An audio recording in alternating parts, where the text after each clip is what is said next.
క్రైస్తలాడు ప్రభు నామను బట్టి మీ అందరికీ వందనాలు. మనందరికీ పరిచయమైన వ్యక్తి యాకోబు.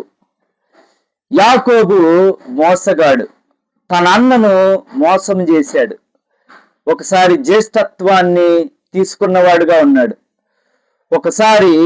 ఇంకొకసారి ఏం చేశాడు? ఆయన తన అన్నకు రావలసిన ఆశీర్వాదాలు తన యొక్క తల్లి ప్రేరేపణతో తన అన్న వలె వెళ్ళి ఆయన ఆశీర్వాదాలు పొందుకున్నాడు.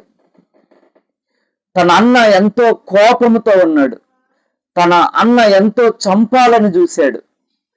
చూడండి, అటువంటి పరిస్థితుల్లో తన తల్లి, ఇక్కడ నువ్వు ఉంటే నువ్వు మరణం అవుతావు, నువ్వు చనిపోతావు, నీవు మన బంధువుల ఇంటికి వెళ్ళని చెప్పేసి పంపించినప్పుడు యాకోబు జీవితంలో ఒక గొప్ప అనుభవం. ఇటువంటి అనుభవం క్రైస్తవుడుగా నీవు నేను యేసుక్రీస్తు రక్తములో కడగబడిన మనము ఒకనాడు మనం యాకోబు వంటి వారము, మోసగాళ్ళము, చెడుతనము జరిగించిన వారు, భ్రష్టత్వాన్ని జరిగించిన వారు, మన జీవితంలో దేవునికి విరోధముగా నడుచుకున్న వారు, మన జీవితంలో దేవునికి కోపం పుట్టించిన వారు యాకోబు వంటి వారు. అయితే యాకోబు జీవితంలో బేతేలు అనుభవం, మన జీవితంలో కూడా ఈ అనుభవంలోకి రావాలి. బేతేలు అనుభవంలో ఆయన ఏమి పొందుకున్నాడంటే, ఆయన ప్రయాణం చేస్తూ ఒక ప్రాంతంలో ఆయన పడుకున్నాడు. ఒక రాయిని తీసి తల కింద పెట్టుకొని పడుకున్నాడు. చూడండి, అక్కడ దేవుడు యొక్క స్వరాన్ని విన్నాడు. చూడండి, బేతేలు అనుభవంలో దేవుని స్వరాన్ని వినగలం. ఆ స్వరాన్ని విని దేవుడు తనకి వాగ్దానం చేశాడు, నిన్ను అనేక జనములకు ఆశీర్వాదకరంగా చేస్తాను, నీ యొక్క సంతానాన్ని విస్తరింపజేస్తానని వాగ్దానం విన్నాడు. దేవుని యొక్క స్వరం విన్నాడు. అటువంటి సమయంలో ఆయన ఏమి గ్రహించాడో తెలుసా? దేవుని స్వరం విన్నాను, ఇది దేవుని మందిరమే, దేవుని యొక్క మందిరపు గని అని ఆయన తెలుసుకున్నాడు. చూడండి, దేవుని యొక్క స్వరాన్ని నీవు నేను వినాలి. బేతేలు అనుభవంలో దేవుని యొక్క మందిరములో దేవుని యొక్క స్వరాన్ని మనం వినగలం.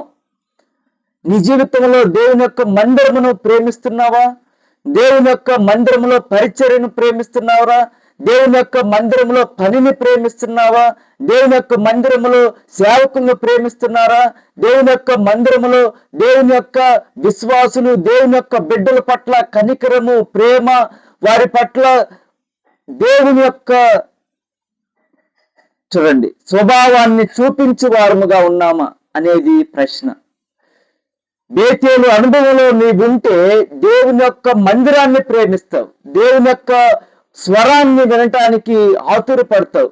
ఆయన యొక్క మందిరములో ఆయన యొక్క స్వరము, ఆయన యొక్క మాట మనల్ని బ్రతికిస్తుంది, మనల్ని ఆదరిస్తుంది, మనల్ని ప్రోత్సాహపరిచింది. నిరుత్సాహంలో కృంగిపోయినప్పుడు, ఒంటరితనంలో, మనం ఓటమిలో, మనం అనారోగ్య పరిస్థితిలో ఆయన స్వరం వినగలిగితే ఆయన యొక్క స్వరం మనకి జీవాన్ని ఇచ్చింది, ఆయన యొక్క స్వరం మనకి నెమ్మదినిచ్చింది, ఆయన యొక్క స్వరం మనల్ని ఎంతో ఉజ్జీవింపజేసింది.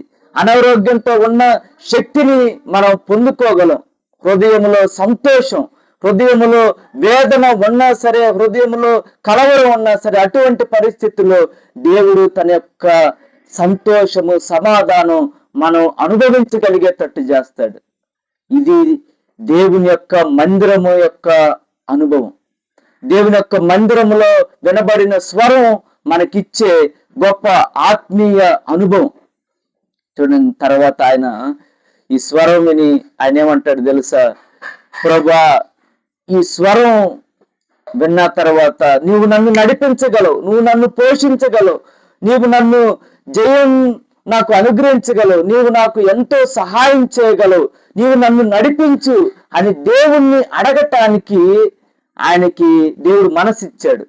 ఆయన అంటాడు, నన్ను నడిపించు, నన్ను పోషించు, నన్ను సంరక్షించు, నా యొక్క ప్రయాణం అంతట్లో తోడుగా ఉండు, నా జీవితంలో ఎటువంటి పరిస్థితులు వచ్చినా నేను నీ మీద ఆధారపడి నిన్ను ఆధారం చేసుకుని నడిపించగలిగినట్లు నాకు సహాయం చేయని అడిగాడు. నీ జీవితంలో నువ్వు దేవుణ్ణి అడుగుతున్నావా? అడుగుడి మీకు ఇయ్యబడును అన్నాడు. మనం దేవుని యొక్క చిత్తానుసారంగా అడిగేవారముగా ఉండాలి. ప్రభా నీ చిత్తమైతే జరిగించు. దేవుడికి కమాండ్ చేయకూడదు. ప్రభా అజ్జయ్ ఇజ్జయ్ ఒక లిస్ట్ పట్టుకొని ఆయన సర్వెంటా ఏంటి? దేవుడు ప్రభా నీ చిత్తమైతే జరిగించు, ప్రభా ఇది నీకు ఇష్టమా లేదా అని దేవుని మనం అడగాలి. తర్వాత బేతేలు అనుభవంలో ప్రాముఖ్యమైన అనుభవం ఏంటంటే ఆయన దేవునికి తీర్మానం చేశాడు, వాగ్దానం చేశాడు. ప్రభా నేను నీకు 10వ వంతు చెల్లిస్తానని, 10వ వంతు చెల్లిస్తానని, 10వ వంతు చెల్లిస్తానని చెప్పేసి ఆయన తీర్మానం చేసిన వాడుగా ఉన్నాడు. చూడండి, నువ్వేం తీర్మానం చేశావు దేవునికి? దేవుడు నీకు డబ్బునిచ్చాడు, దేవుడు నీకు జ్ఞానాన్ని ఇచ్చాడు, దేవుడు నీకు టయాన్ని ఇచ్చాడు. దేవునికి వెచ్చించవా? దేవుని యొక్క పరిచర్యకి సహకారంగా ఉండవా? దేవుని యొక్క పరిచర్యకి, దేవుని యొక్క సేవకులకి దశం భాగం ఇవ్వవా? ఏం తీర్మానం చేస్తున్నావు?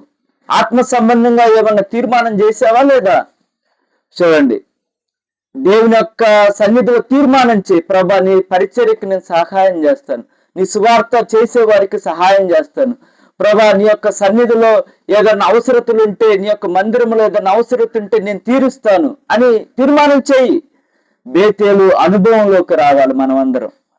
చూడండి, దేవుడు నీకు ఇచ్చిన తలాంతులను వాడు. దేవుడు నీకు ఇచ్చిన తలాంతులను వాడి దేవుడు నీ జీవితంలో, నా జీవితంలో ఏదైతే చేయాలనుకుంటున్నాడో వాటన్నిటినీ చేయగలిగినట్లు చూడండి, దేవునికి సహాయం కోసం దేవుని యొక్క కృపను పొందుకోవటానికి ప్రార్థన చేయాలి. దేవుని యొక్క కార్యాలు జరిగించాలని తీర్మానం చేయి. దేవుని యొక్క సువార్తను విస్తరింపజేయాలని, దేవుని యొక్క బిడ్డలకి సహాయం చేయాలని, దేవుని యొక్క బిడ్డల పట్ల సత్క్రియలు జరిగించాలని, దేవుని యొక్క బిడ్డలకి వారి యొక్క అవసరతలతో మాట సహాయం, వారి యొక్క అవసరతలతో, వారి యొక్క ఇబ్బందికరమైన పరిస్థితుల్లో దేవుని బిడ్డలకి ఆర్థిక సహాయం చేయి. దేవుడు నిన్ను బలపరిచాడు కదా, దేవుని బలపరిచాడు. ప్రభా నేను అనేక మందికి సహాయం చేయగలిగినట్లు నన్ను బలపరిచాయి అని ప్రార్థన చేయాలి. దేవునికి తీర్మానం చేయాలి, వాగ్దానం చేయాలి. ప్రభా మమ్మల్ని బలపరచు, ఇటువంటి కార్యాలు జరిగించడానికి కృప చూపించని. ఇటువంటి బేతేలు అనుభవంలోకి మనం అందరం వచ్చినట్లు పరిశుద్ధాత్మ దేవుడు మనల్ని బలపరచును గాక. Praise the lord.